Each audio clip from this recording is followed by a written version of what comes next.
Kita mulai. Assalamualaikum warahmatullahi wabarakatuh. Selamat siang ya Waalaikumsalam. pada warga-warga semua.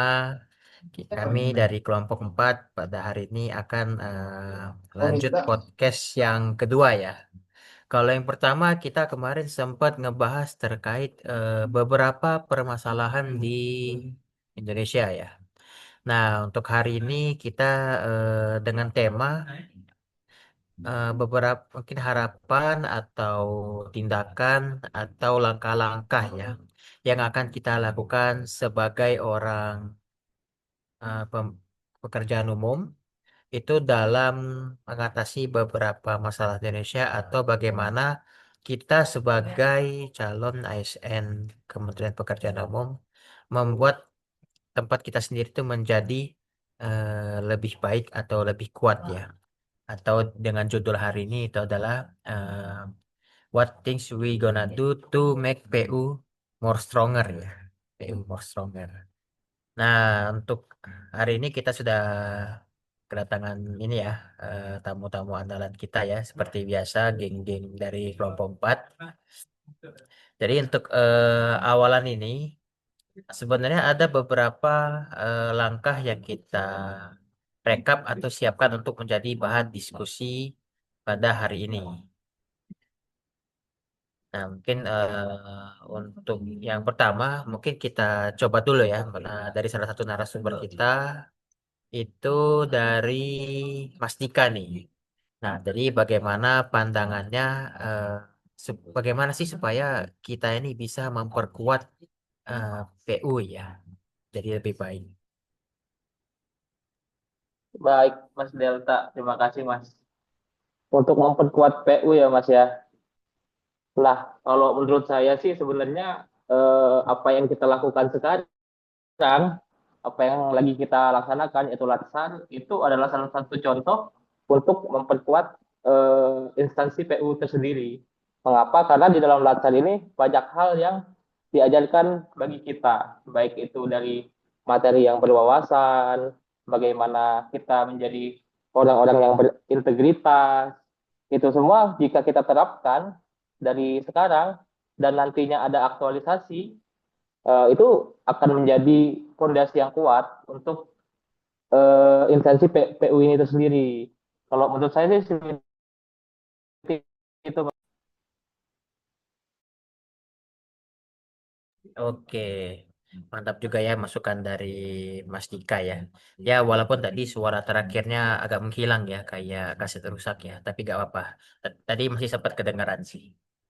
Ya, jadi memang itu salah satu dari yang dari Kak Dika sampaikan ya. Memang selain dari beberapa solusi atau langkah yang kita terapkan, kita juga menyiapkan beberapa tema-tema lain ya, yang mungkin kita angkat bagaimana untuk memperkuat PU. Nah, salah satu bahannya hari ini mungkin saya sempat baca-baca itu kita ada salah satunya adalah service mindset. Itu kira-kira kalau menurut Mas Dika gimana tuh terkait service mindset? Itu kira-kira apakah bisa membantu juga kah? Service mindset ya. Ya, itu juga penting, Mas. Gimana mindset kita terbentuk. Terus kita dengan pikiran kita yang baik, dengan kita melibatkan Tuhan dalam kegiatan kita, insya Allah hasilnya akan tetap baik, Mas. Tetap hasilnya tetap berkah lah, kayak grup kita ya kan, kelompok 4 kan, yang kita doakan selalu berkah kan. Amin. Amin. Oke, mantap ya dari Mas Dika ya. Ya, karena memang untuk supaya kita untuk mendukung ya, mendukung untuk yang apa yang mau kita kuatkan, mau kita menjadi lebih baik, tentu dari kita sendiri dulu ya. Kalau kita sendiri aja sudah agak yakin ya agak sulit ya untuk mengupayakannya. Nah, itu selain service mindset, kita juga ada beberapa tema yang mau kita diskusikan itu terkait transformasi digital nih. Nah, itu kira-kira bagaimana pandangannya dari Mas Farid? Bagaimana sih supaya kita bisa melakukan itu? Oke, jadi sekarang ini kan udah zaman modern ya, di mana internet itu udah di mana-mana, kita bisa akses di mana-mana, di mana saja, kapan saja. Jadi kita harus mempercepat transformasi digital, di mana semua pekerjaan kita harus alihkan ke digital supaya kita lebih bisa mengefisiensikan waktu dan juga biaya. Nah, terus kita kan dapat email PU nih. Jadi kita juga harus memaksimalkan fitur-fitur yang ditawarkan pada workspace Microsoft 365. Dengan hal itu kayak seperti ini kita menggunakan Microsoft Meet, tidak lagi dengan Zoom karena kita kan sudah mendapatkan email PU, jadi kita bisa memaksimalkan hal itu. Setelah itu juga dengan distribusi atau publikasi data, kita bisa memanfaatkan media sosial dengan semaksimal mungkin. Dimana menurut saya lebih banyak konten-konten yang berbau teknis sehingga banyak masyarakat awam yang kurang paham. Jadi menurut saya bagaimana kalau kita membuat konten yang disebarkan di media sosial menggunakan bahasa-bahasa yang mudah dimengerti oleh masyarakat awam sehingga masyarakat pun bisa memberikan aduan mereka langsung di kolom komentar atau juga bisa dari direct message. Nah, dengan konten-konten yang disebar di medsos itu, kita bisa membuat masyarakat itu langsung memantau apa yang kita kerjakan. Mereka juga bisa langsung memberikan aduan dengan waktu yang cepat. Misalnya di suatu tempat ada jalan rusak, mereka langsung komen atau DM ke Instagram. Itu kan jadi lebih cepat dibandingkan dengan website ya. Saya rasa media sosial ini jauh lebih cepat dibanding itu. Walaupun website itu juga bagus, kita bisa membuat berita-berita secara formal ya ini tentang apa yang sudah dikerjakan di PU itu gimana sih sehingga masyarakat tuh bisa sambil membaca berita sambil menambah wawasan mereka gitu mas. Oke, berarti memang salah satu harapan dari transformasi digital ini ya, supaya lebih memperkuat komunikasi ya antara pemerintah dengan masyarakat tentunya ya. Tapi Ya kalau betul, itu penting. kalau dari pandangan Mas Farid, kalau di PU sendiri tuh kira-kira apakah sudah mulai baik untuk level digitalisasinya atau masih bisa lebih baik lagi nih nantinya? Kalau dari Instagram, dari sosial media Kementerian PU itu udah sangat bagus ya. Dari desain-desainnya yang sudah rapi, sudah menarik, eye-catching.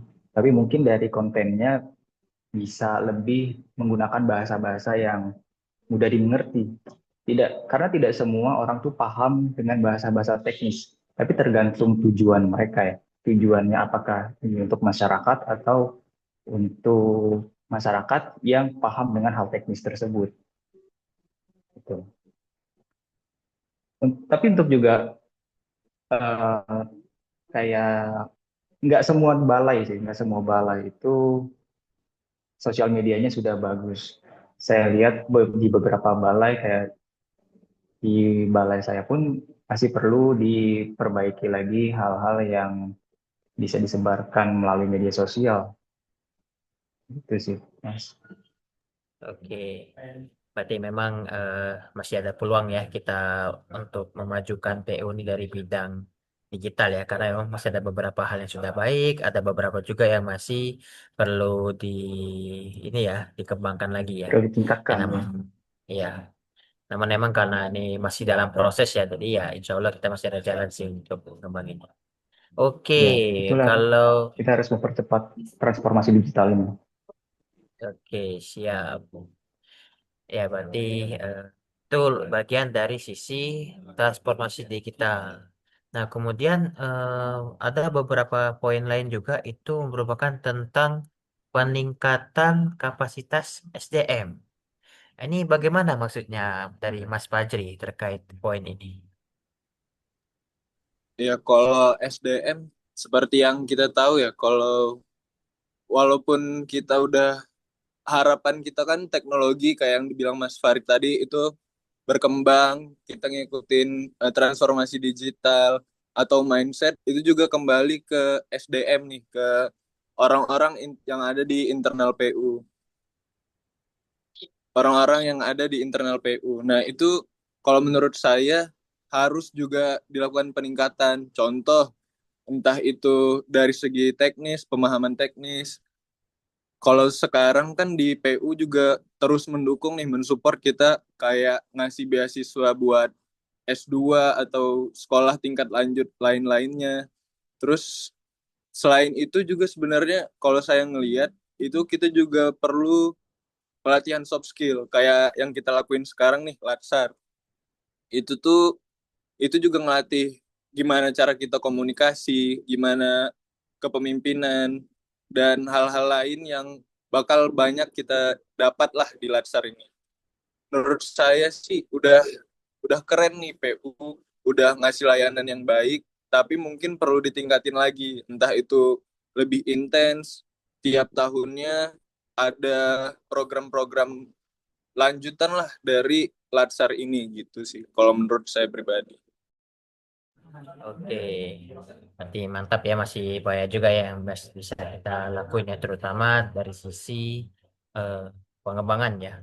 Karena memang sebenarnya di PU juga itu lumayan banyak ya untuk kesempatan pengembangan seperti ilmu-ilmu materi, seminar, bahkan kita juga mendapatkan beberapa kesempatan ya untuk pelanjutan studi ya atau pendidikan.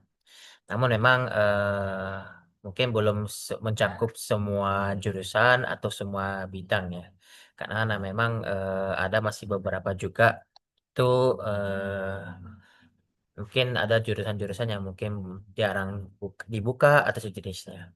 Namun memang kita harap semoga saja memang untuk terkait ini kita tetap bisa ya untuk melakukan pengembangan diri, terutama dari kita sendiri sebagai ASN PU ya terutama ya.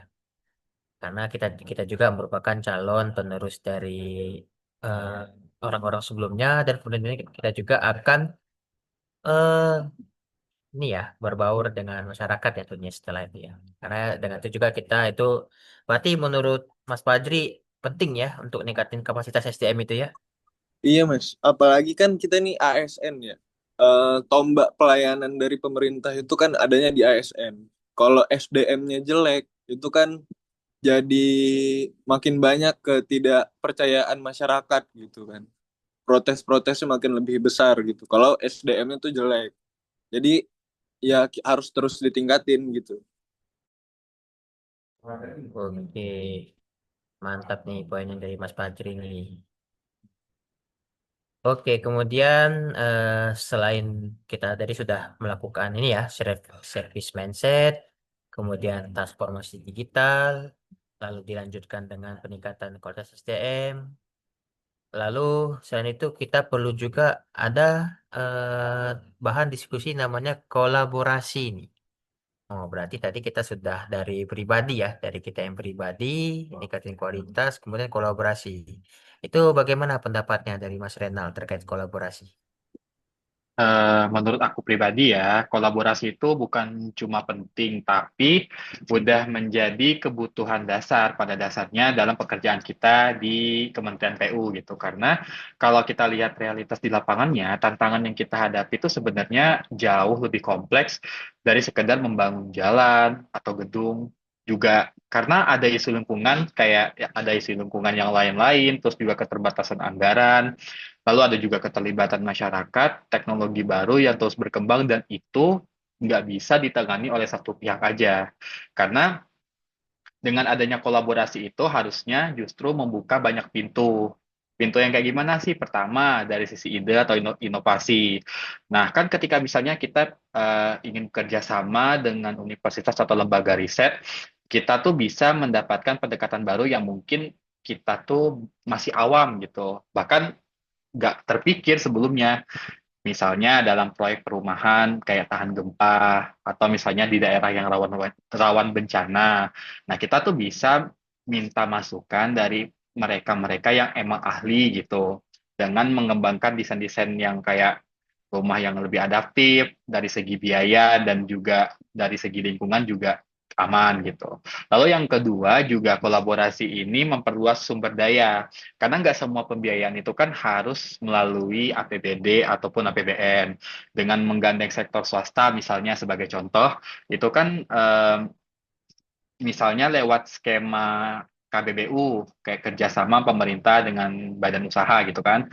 kita bisa membuka peluang proyek-proyek pendanaan untuk infrastruktur besar, kayak misalnya jalan tol, bendungan, atau sistem pengelolaan air bersih. Nah, makanya penting juga kolaborasi di bagian itu. Karena kan kalau misalnya ngandelin PU aja, kan kita nggak bisa semua satu proyek gede itu cuma mengandalkan APBN atau APBD. Tetap kita harus butuh pihak ketiga dalam perencanaannya, dalam pembangunannya, seperti itu. Lalu yang terakhir, yang menurut saya tuh nggak kalah pentingnya adalah eh, keterlibatan masyarakat.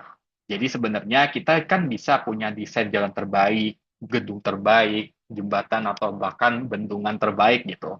Tapi kalau masyarakatnya nggak merasa dilibatkan atau dihargai, justru hasilnya bisa sia-sia. Kayak misalnya contoh salah satu proyek di misalnya nih di bagian kawasan pemukiman misalnya. Kan kita bisa aja melibatkan komunitas lokal dari tahap perencanaannya. Kan bisa aja ngajakin diskusi, beri masukan. Mereka juga bahkan bisa ikut dalam pelatihan atau fasilitas pemeliharaan umum karena kan kita membangun aset kita itu yang bisa standby untuk ada di aset itu kan ya masyarakat. Kalau misalnya nggak kita ajak kolaborasi dari awal, siapa yang bisa jaganya dengan sangat eh yang bisa jaganya dalam waktu 24 jam penuh gitu, kalau nggak masyarakat itu sendiri. Jadi sebenarnya pada dasarnya itu warga, masyarakat umum tuh jauh lebih peduli. Eh, mak- maka dari itu kita, menurut aku pribadi, tetap harus melibatkan masyarakat. Nah, itulah menurutku kolaborasi itu penting dalam proyek kita di pekerjaan umum gitu. Itu sih Bang. Oke, baik.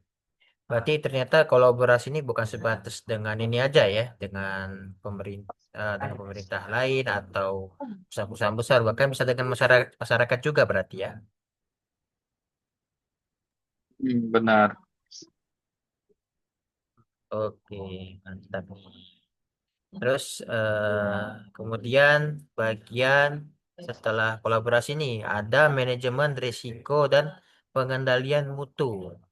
Nah, ini bagaimana nih pendapatnya dari Mas Zikri terkait poin ini? Baik, Mas Delta. Jadi tentunya kita ini di Kementerian PU pasti terkait dengan namanya proyek pembangunan kan. Karena kita Kementerian PU itu membangun segala infrastruktur di Indonesia ini kan. Nah, terhadap pembangunan tersebut kita tentunya harus agar kita menjadi lebih baik dan lebih kuat, kita itu harus melakukan namanya manajemen risiko dan pengendalian mutu. Di mana manajemen risiko ini akan menjamin kita di mana dengan kita menerapkan disiplin terhadap manajemen risiko, kita dapat menghindari ketika dalam pekerjaan proyek atau pekerjaan infrastruktur, itu kita dapat mengurangi terjadinya kecelakaan. Dan juga dengan manajemen risiko tersebut, kita dapat mengurangi angka kecelakaan kerja di ketika dalam pelaksanaan proyek atau infrastruktur yang kita bangun. Kemudian juga dengan kita melakukan pengendalian mutu, kita akan menghasilkan proyek atau infrastruktur yang kita bangun itu didapatkan dengan hasil yang lebih baik atau mutu yang lebih baik. Di mana inilah tujuan kita Kementerian PU itu kita menghasilkan infrastruktur atau bangunan yang bermutu tinggi untuk demi keberlanjutan dan manfaat bagi masyarakat luas. Kemudian, dengan kita melakukan manajemen risiko dan pengendalian mutu, kita itu dapat menjamin terjalannya transparansi terhadap masyarakat, sehingga masyarakat terhadap Kementerian PU itu meningkat kepercayaannya, karena kita melakukan manajemen risiko dan pengendalian mutu tersebut. Mungkin dengan berdasarkan hal yang saya jelaskan tadi, itu tentunya seluruhnya itu berkaitan dengan untuk kemajuan Kementerian PU agar kedepannya menjadi lebih baik dan lebih kuat. Seperti itu, Mas Delta. Oke, berarti memang kita ini ya sudah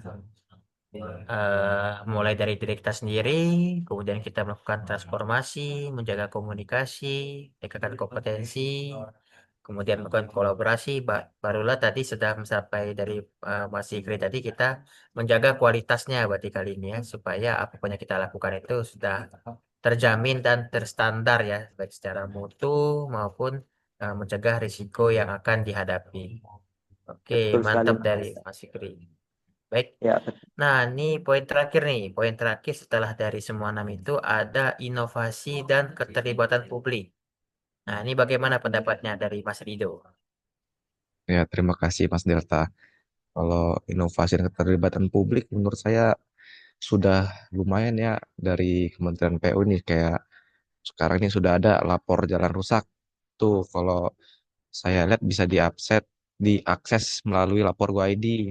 Jadi di situ masyarakat bisa lapor tuh jalan-jalan rusak di sekitar dia di mana, supaya nanti kan dari Kementerian PU dan perumus kebijakan bisa merencanakan untuk jalan yang menjadi prioritas perbaikan. Namun, nggak semua warga masyarakat Indonesia ini yang tahu tentang website ini. Jadi, PR-nya selain inovasi yang sudah diadakan, perlu nih sosialisasi lebih lanjut supaya platform ini diketahui oleh masyarakat luas. Nah, untuk di itu sudah menyangkut nih keterlibatan publiknya. Nah, selain itu sudah ada juga nih terkait surat menyurat online. Dia sudah melalui platform online, jadi lebih cepat nih birokrasinya. Tinggal lebih di apa ya namanya ya, websitenya Ya, lebih ditingkatkan lah dipercepat ya aja. Nah, ditingkatkan itu performanya, terus performanya mungkin supaya ya lebih aksesnya cepat ya. diakses. Gak gampang lah, mungkin gitu sih. Oke. Mantap ya. Berarti ternyata dari semua solusi dari awal sampai akhir, ini masih ada kesinambungannya berarti Mas Rido ya. Betul. Harus saling bersinambungan ini supaya rasanya ya, Se- Supaya apa nih, Mas? Supaya lancar. supaya lancar lah, Supaya supaya sesuai tema awal kita ya. Menjadi PU Get Stronger ya. get Mantap. stronger. Nah, baik nih, berarti semua dari ide dan masukan telah disampaikan ya oleh masing-masing narasumber kita ya. Bahwa memang dari kita sendiri ternyata itu masih ada kesempatan nih untuk melakukan sesuatu supaya memperkuat atau menjadi PU yang lebih baik ya. Terutama kita untuk melakukan dari pengembangan mulai dari kita sendiri, dari mindset, kemudian transformasi, kemudian kita melakukan dengan kolaborasi, hingga sampai ke melakukan manajemen risiko dan melakukan inovasi. Baik, mungkin kita cukupkan ya untuk podcast hari ini. Semoga kita bisa bertemu lagi di kesempatan obrolan podcast Warga 4.0 selanjutnya. Kita tutup dulu nih. Wassalamualaikum warahmatullahi wabarakatuh. Waalaikumsalam Waalaikumsalam warahmatullahi Waalaikumsalam wabarakatuh. warahmatullahi wabarakatuh. warahmatullahi wabarakatuh. Thank you.